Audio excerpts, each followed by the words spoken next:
ওই গো গিন্নি, দাও একটু জল বাতাসা দাও দেখি। কেন? কি একেবারে রাজকার্য করে এসেছো যে আমাকে একেবারে জল বাতাসা নিয়ে ছুটোছুটি করতে হবে? না না, এখনো কিছু করিনি বটে, তবে এবার মনে হচ্ছে করতে হবে। এই তো সাত তাড়াতাড়ি মহারাজের কাছে ছুটে গেলে, মহারাজের সঙ্গে পাড়া বেড়াতে।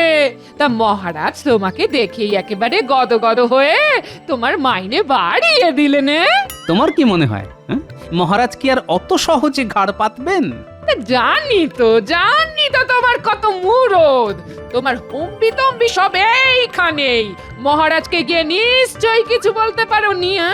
আমি আর কি বলবো, মহারাজই তো হালকার উপর পাতলা করে মলম দিয়ে দিলেন।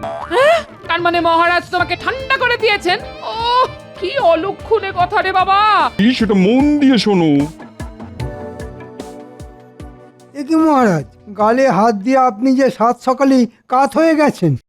তা কাত হব না তো কি, খাড়া হয়ে ঠায় বসে থাকবো? না না, থাকলেও আর কতক্ষণ থাকবেন? বসে বসেই তো আপনার হাড়ে ঘুম ধরে গেল। তার মানে কি আবল তাবল বকছো বলো তো? না মানে বলছিলাম কি, আপনার কত চিন্তা, ছোটখাটো চিন্তা, বড়সড় চিন্তা, মহারাজের চিন্তা, মহা চিন্তা। অত চিন্তা নিয়ে কি আর বসে থাকা যায়?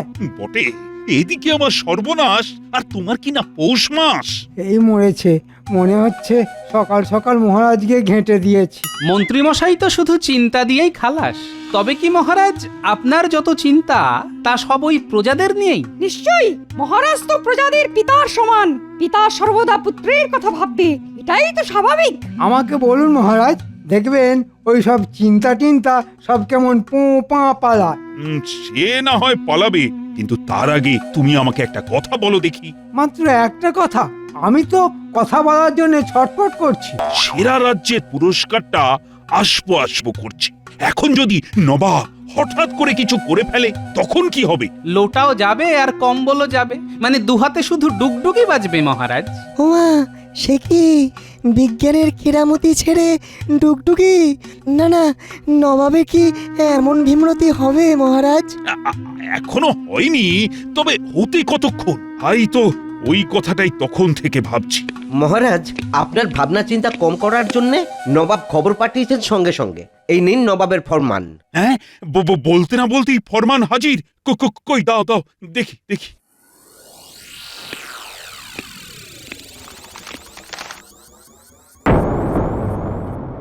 কি এমন লেখা আছে ওতে মহারাজ? আপনি তো ওটা পড়ার আগেই কেঁপে কেঁপে অস্থির হয়ে গেলেন। কাঁপছি কি আর সাধে? এই তো যা ভয় পাচ্ছিলাম ঠিক তাই।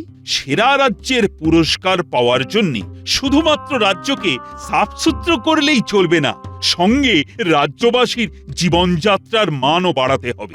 এ আবার কেমন প্যাচ মহারাজ? রাজ্যের কে কোথায় আছে সব খুঁজে দেখতে হবে। ফরমান শুনে তো তাই মনে হচ্ছে, নবাব চাইলে তাই করতে হবে। না, এই তালে এবার আচ্ছা করে তেলপাট করে মহারাজকে বাড়ি আনতে হবে। কি হলো মন্ত্রী, এবার বিড়বিড় করছো কেন? বিড়বিড় কেন করব মহারাজ, আমি তো জোর জোর করেই বলছি। কি বলছো শুনি? নবাব কি করবে সেই ভয়ে কুঁকড়ে না থেকে ভয়কে জয় করুন মহারাজ। আর নবাব যেমন আপনাকে বিপদে ফেলার তোড়জোড় করেছেন, তেমনি আপনিও না হয় নবাবকে পাল্টা বিপদে ফেলার কথা ভাবুন। নবাবকে বিপদে কে ফেলবে মন্ত্রীমশাই? আপনি? তাহলে তার ফল যে কি হবে সে আমি ভালো করেই জানি। না না, শেষে কি করতে কি হয়ে যাবে, তার থেকে বরং আমরা নিজের চরকায় নিজেরাই তেল দিই, নিজেরাই রাজ্যের এদিক ওদিক ঘোরাঘুরি করে দেখি সবকিছু ঠিকঠাক আছে কিনা। তবে একটু মহারাজকে তেল তামাক করার কথা ভাবছি, অমনি টেকোটা দিল সব কেঁচিয়ে। দাঁড়া, একবার মৌকা পাই, তারপর আমিও দেখাচ্ছি। আবার আবার বিড়বিড় করছো মন্ত্রী? না না না না, আমি তো বললাম আমি রাজি, একেবারে এক পায়ে রাজি। বেশ, তাহলে কাল সকালেই আমি মন্ত্রী আর গোপালকে নিয়ে নগর পরিক্রমায় যাব।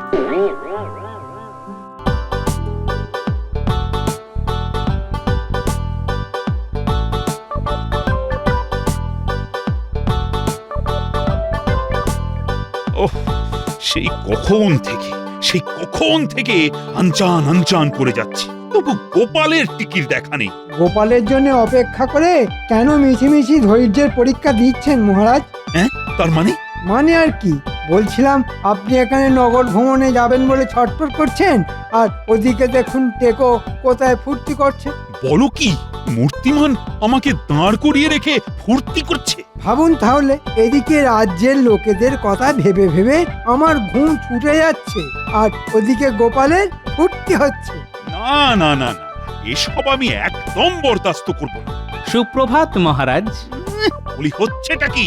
আমার সঙ্গে নগর পরিদর্শনে যাবার কথাটা কি বেমালুম ভুলে মেরেছো নাকি? না না, ভুলবো কেন মহারাজ, একেবারে টনটনে মনে আছে। আমি শুধু ভাবছিলাম কোথায় কোথায় যাব আর কি কি দেখবো। কই কই, এত ভাবার পরেও তো তোমার টিকিরও দেখা নেই। টেকোর আবার টিকি কোথায় পাবেন মহারাজ? সে যাই হোক, এখন চলো দেখি রাজ্যে প্রজারা সব কে কেমন আছে।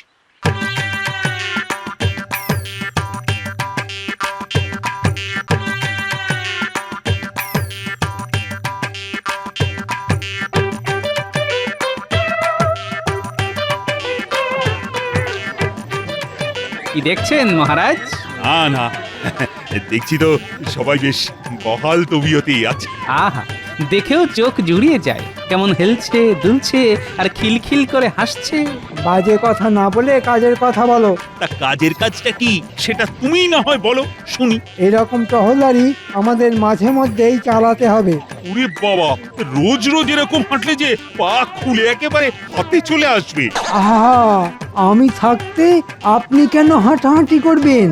আপনি শুধু ইশারা করবেন।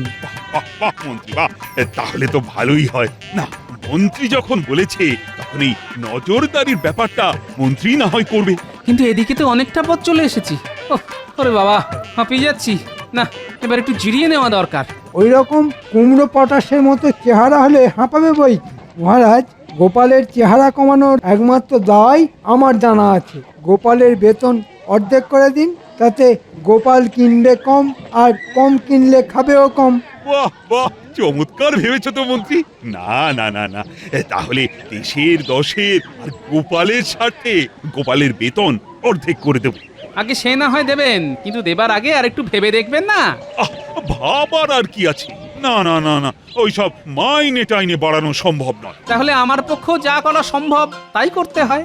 ওহ, মনে হচ্ছে এতদিনে ভূতটা ঘাট থেকে নামবে। ওইসব ফাঁকা আওয়াজ শুনিয়ে কোনো লাভ নেই। শোনো গোপাল, তোমার যা মুরদ তাতে এখানে ছাড়া তোমার রোজগারেরও আর উপায় নেই। তাহলে আপনিও শুনে রাখুন মহারাজ, আমার নামও গোপাল। ইচ্ছে করলে আমি পারি না এমন কোনো কাজ নেই। তাহলে এখানে বেশি কথা না বলে যা করার করে দেখাও। হ্যাঁ হ্যাঁ, যাও দেখি, কথা কম বলে কাজটা বেশি করে দেখাও। আর মন্ত্রী, তুমি বরং দেখো নগরকে পরিষ্কার পরিচ্ছন্ন রাখা যায় কিভাবে, আর কিভাবেই বা নগরবাসীকে সুখী রাখা যায়। ব্যাস, এই যে আপনি বলে দিলেন, এবার শুধু কাজ মিলিয়ে নেবেন। বটে, আমাকে রাস্তা থেকে সরিয়ে দিয়ে মহারাজের কাছ থেকে কামিয়ে নেবার মতলব হচ্ছে। তাহলে আমিও দেখি কোথাকার জল কোথায় যায়।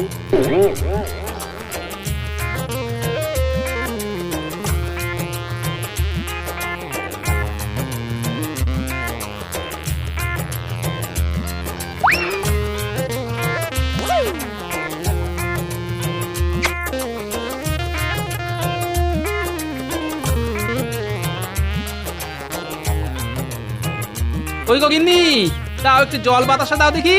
কেন? কি একেবারে রাজকার্য করে এসেছো যে আমাকে একেবারে জল বাতাস নিয়ে ছুটোছুটি করতে হবে? না না, এখনো কিছু করিনি বটে, তবে এবার মনে হচ্ছে করতে হবে। এই তো সাত তাড়াতাড়ি মহারাজের কাছে ছুটে গেলে, মহারাজের সঙ্গে পাড়া বেড়াতে। তা মহারাজ তোমাকে দেখেই একেবারে গদগদ হয়ে তোমার মাইনে বাড়িয়ে দিলেন।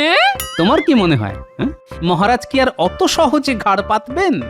জানি তো তোমার কত মুরদ, তোমার হুম্বি তম্বি সব এইখানেই। মহারাজকে গিয়ে নিশ্চয়ই কিছু বলতে পারোনি। আমি আর কি বলবো, মহারাজই তো হালকার উপর পাতলা করে মলম দিয়ে দিলেন। তার মানে মহারাজ তোমাকে ঠান্ডা করে দিয়েছেন? ও কি অলক্ষণে কথা রে বাবা। আচ্ছা, তোমার কি একটু জ্ঞান গম্যি হবে না? মহারাজকে একটুখানি বাগে আনতে পারলে না? আমি কি পারি তা তো করে দেখাতেই পারি, তবে এটা শুনে রাখো যে আমি এখন কদিন আর রাজসভায় যাব না।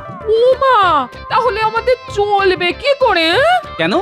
সবার যেমন করে চলে, গায়ে গতরে খেটে। গোপাল দাদু, এবার কিন্তু আমরা খুব রাগ করব। হ্যাঁ, তুমি তো আমাদের আর কোনো কাজই দিচ্ছ না, আর খবরও নিচ্ছ না। ঠিক যখন তোদের ডাকবো ডাকবো করছি তখনই তো তোরা এসে হাজির। একেই বলে মনের টান, বুঝলি? টানে টানে যখন এসেই গেছে তখন আর কি, লেগে পড়ো সবাই মিলে, লেগে পড়ো। তবে আমাকে এর মধ্যে ডেকো না। হ্যাঁ, কিন্তু আমাদের কেন ডাকছিলে সেটাই তো জানতে পারলাম না। তবে যে জন্যই ডাকো, আমরা কিন্তু একেবারে কোমর বেঁধে তৈরি। তুমি শুধু বলবে আর আমাদের হাত চলবে। বাহ, তাহলে তো হয়েই গেল। শোন তবে, আমরা সবাই মিলে এবার কি কি করব। তুমি কিচ্ছু ভেবো না দাদু, হাসতে হাসতে সব কাজ হয়ে যাবে। সে তো হতেই হবে, শেষ হাসি তো আমাদেরই হাসতে হবে।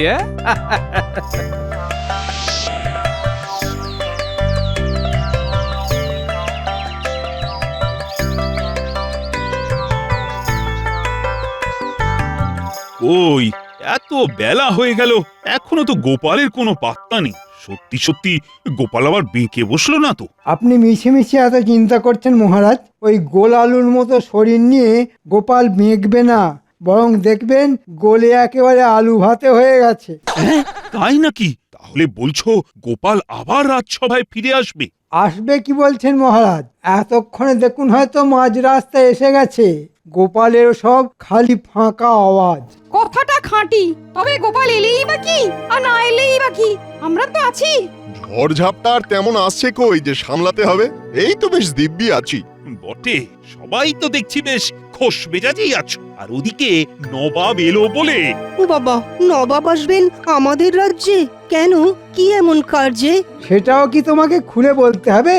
এটা তো রাজ্যের গেঁড়ে গুগলিও জানে। নবাব আসবেন নিজের হাতে সেরা রাজ্যের পুরস্কার তুলে দিতে। না না মন্ত্রী, এখনই ওই যাকে বলে না, গাছে কাঁঠাল দেখে গোঁফে তেল বুলিও না। নবাবের চোখে যদি যেমন তেমন কিছু পড়ে। কিছু যাতে না পড়ে সে ব্যবস্থা তো আমি করব। ওসব আপনি আমার উপর ছেড়ে দিন। বেশ, তবে আমিও দেখব কেমন ভাবে তুমি নবাবের মনের মতো করে সব গুছিয়ে রাখতে পারো। শুধু দেখলে হবে মহারাজ, তার জন্য যে কিছু খরচাও করতে হবে। হ্যাঁ হ্যাঁ, তা তো বটেই। খরচ যা হয় হোক, তবে নবাবের কাছে নাক যেন না কাটা যায়, সেটা কিন্তু দেখো মন্ত্রী। এই সেরা রাজ্যের পুরস্কারটা যদি পাই, তবে তোমার জন্যও থাকবে একটা বিশেষ পুরস্কার। আপনি নিশ্চিন্ত থাকুন মহারাজ, একবার শুধু নবাবকে আসতে দিন, তারপর দেখবেন শুধু তারিফ আর তারিফ।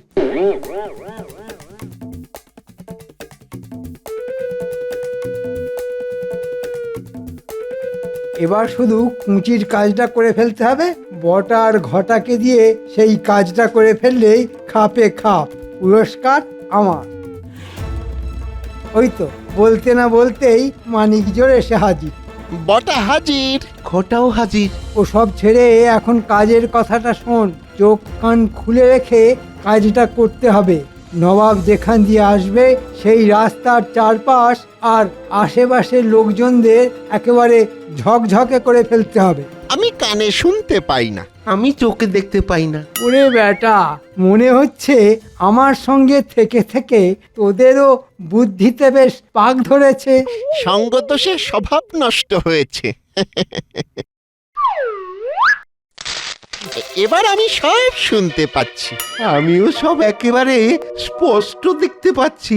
তাহলে যা, যেমন বলছি সেই মতো কাজটা করে ফেল। না না, আগে কাজ দেখবো, তারপর মোহর ছাড়বো। যা, তোরা কাজে যা, আর আমি বিশ্রামে যাই। দেখলি কেমন আমাদের সামনে গাজর ঝুলিয়ে দিয়ে মন্ত্রীমশাই সরে পড়লো। তাহলে চল আমরাও ওই মন্ত্রীমশাইয়ের সামনে কাঁচকলা নাড়াই। তার মানে কাজের নামে অষ্টরম্ভা তো।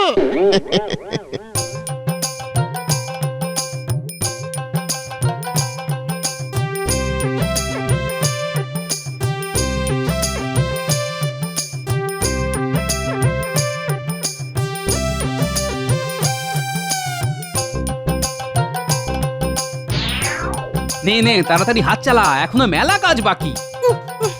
হাত তো চালাচ্ছি দেখছি, কিন্তু এদিকে যা জঙ্গল হয়ে রয়েছে তাতে আগাছা আর কমছে কই? তবে হাত যখন লাগিয়েছি তখন সাফ করেই ছাড়বো। এই না হলে আমার বাহিনী। কিন্তু তাই বলে এইভাবে বেকার খাটবো দাদু? আরে না না, বেকার খাটবো কেন?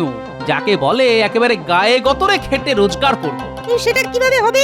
আমাদেরকে মোহর দেবে? কেন কেন, যিনি দেবার তিনিই দেবেন, স্বয়ং মহারাজ কৃষ্ণচন্দ্র। মহারাজ কি জানতে পারবেন যে আমরা এত খাটাখাটনি করছি? জানতে তো পারবেনই, আর জানতে পারলেই একেবারে হাতে গরম পারিশ্রমিক দেবেন। হ্যাঁ, পরিশ্রম করলে তো পারিশ্রমিক দিতেই হবে। তবে এখনই পারিশ্রমিকের কথা না ভেবে বরং কাজ করে যা, দেখবি আমাদের কাজই আমাদের হয়ে কথা বলবে।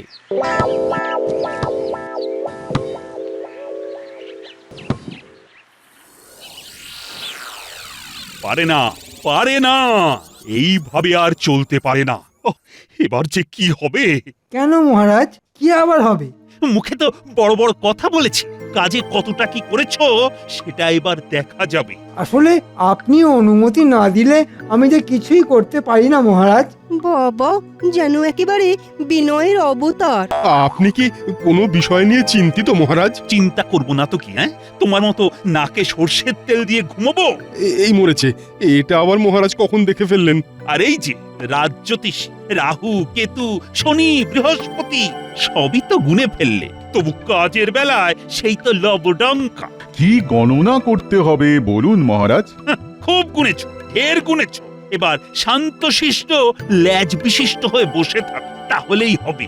নবাব খবর পাঠিয়েছেন যে কোনো সময় এলেন বলে।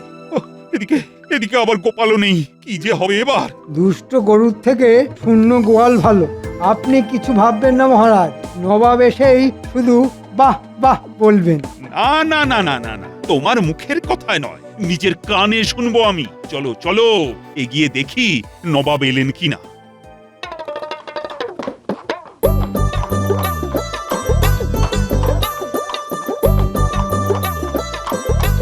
কৃষ্ণচন্দ্র যে দেখছি একেবারে রাজ্যটাকে ঝকঝকে তকতকে করে রেখেছো। না না, এ আর এমন কি? তবে যা সব দেখছি সবই কি সত্যি? না না, মানে রাজ্যবাসীরা কে কেমন আছে কে জানে। একেবারে খাঁটি সত্যি, আমাদের রাজ্যে সবাই সুখী। কিন্তু কই কাউকেই তো ধারে কাছে দেখছি না, কোথায় গেল সবাই? কোথায় আর যাবে জাহাপনা, সুখের চোটে সবাই নাকে সর্ষের তেল দিয়ে ঘুমোচ্ছে। সবাই ঘুমোচ্ছে? কিন্তু এই অবেলায় ঘুমোচ্ছে কেন? ওই যে এই খাতির যত্ন যে বেশ ভালো মতোই হচ্ছে। বেশ বেশ বেশ, মাঝে মাঝে এমন খাতির যত্ন হলে মন্দ হয় না। চলুন না, এখন না হয় একটু বিশ্রাম করুন, বাকি কথা কাল হবে। হ্যাঁ সেই ভালো। হ্যাঁ, আর তখনই না হয় কৃষ্ণনগরটা আরেকবার টহল দেওয়া যাবে। তার তখনই দুধে জল না জলে দুধ সেটা টের পেয়ে যাবেন।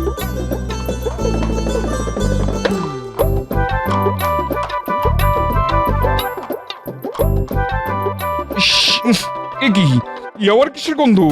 উফ, এ তো পেটের ভাত যেন একবার মুখে উঠে এলো। শুধু ভাত নয় জাহাপানা, আমরা উঠে এলাম ওই পানা পুকুর থেকে। এ কি গোপাল, তোমার এ কি অবস্থা? সে কি, এটা গোপাল নাকি? আগে হ্যাঁ জাহাপানা, ওই পচা পানা পুকুর পরিষ্কার করে এলাম তো এক্ষুনি, তাই এইরকম ছিঁড়ি। যা ভয় করেছিলাম ঠিক তাই, গোপাল এসে পুরো ঘেঁটে ঘ করে দিল। ছি ছি ছি ছি ছি ছি ছি ছি, এবার তো তুমি ধরা পড়ে গেলে কৃষ্ণচন্দ্র। যে রাজ্যে সভাসদকে এইভাবে পানা পুকুর পরিষ্কার করতে হয়, সেখানে বাকিদের যে কি অবস্থা তা আমি ভালো মতোই বুঝতে পারছি। শুধু পানা পুকুর কেন, আমি আর আমার বাহিনী তো জঞ্জাল সাফ করা থেকে আগাছা তোলা সব কাজই করেছি। গোপাল বলে কি, সবাই এই রকম হাড় ভাঙা খাটুনি খাটে নাকি? এটা তো সত্যি লজ্জার কথা গোপাল। যেখানে থাকি সেখানটা পরিষ্কার করা, এটা তো সকলেরই কাজের মধ্যে পড়ে। এতে আর অপমান কি আর লজ্জাই কি জাহাপানা? তাছাড়া সব কাজই তো সমান, কাজের আবার ছোট বড় হয় নাকি জাহাপানা? বাবা বাবা বাবা, গোপাল খুব ভালো বলেছে। না না না না না, তুমি প্রমাণ করে ছাড়লে সেরা সেরা পুরস্কার এই রাজ্যেরই পাওয়া উচিত, যেখানে তোমার মতো লোক থাকে। হ্যাঁ চলো উজি চলো, আমি মুর্শিদাবাদে ফিরে গিয়ে পুরস্কার প্রদানের ব্যবস্থা করি। বুঝেছি বুঝেছি, গোপালের জন্যেই এবারে কৃষ্ণনগরের কপাল খুলে গেল। সত্যি গোপাল, তুমি না থেকেও যে এইভাবে আমার পাশে থাকবে সেটা আমি ভাবতেও পারিনি। তবে শেষে কিনা তুমি এই সব কাজ করলে। সব কথা কি আর সব সময় ভাবা যায় মহারাজ? আমিও কি ভাবতে পেরেছিলাম যে মন্ত্রী মশাইয়ের কথা শুনে আপনি এক ধাক্কায় আমার বেতন অর্ধেক করে দেবেন? তাই তো পেটের দায়ে এইসব করছি মহারাজ। আর গোপাল দাদু যদি আমাদের নিয়ে এইসব না করতো তাহলে জঞ্জাল আর জঞ্জাল দেখে না নবাবের চোখ তো কপালে উঠতো। দাদু আগেই বুঝতে পেরেছিল যে নবাব আসবেন, আর তাই আপনার মুখ রক্ষা করার জন্য আমাদের নিয়ে কাজে লেগে পড়েছিল। হ্যাঁ, তাই নাকি? কিন্তু মন্ত্রী যে বলেছিল সেই সব সামলে দেবে। হ্যাঁ, মানে না, মানে আমি তো সামলেই দিতাম, কিন্তু নবাব যে দুম করে এখনই চলে আসবেন সেটা তো বুঝতে পারিনি। তাই মানে থাক, মানে করে আর ঢোক গিলতে হবে না। তোমার ওপর ভরসা করে আমি যে কি বোকামো করেছি এখন বুঝতে পারছি। তবে বুঝে যখন ফেলেছেন তখন আর অসুবিধে নেই। এবার বুদ্ধি করে কাজের কাজ করুন তাহলে। আর সেই কাজ হলো মন্ত্রীর বেতন বন্ধ করে তোমার বেতন দ্বিগুণ করে দেওয়া। এ কি মহারাজ, একেবারে বন্ধ? না না, এমন কঠোর হবেন না মহারাজ। এবারের মতো ছেড়ে দিন মহারাজ, এবারের মতো ছেড়ে দিন। আর তার সঙ্গে এটাও স্বীকার করে নিলাম যে কৃষ্ণনগর সেরা রাজ্য হতে পারে, কিন্তু সেরার সেরা যে তুমি গোপাল। সেই জন্যই তো আমরা বলি জয় গোপাল দাদুর জয়।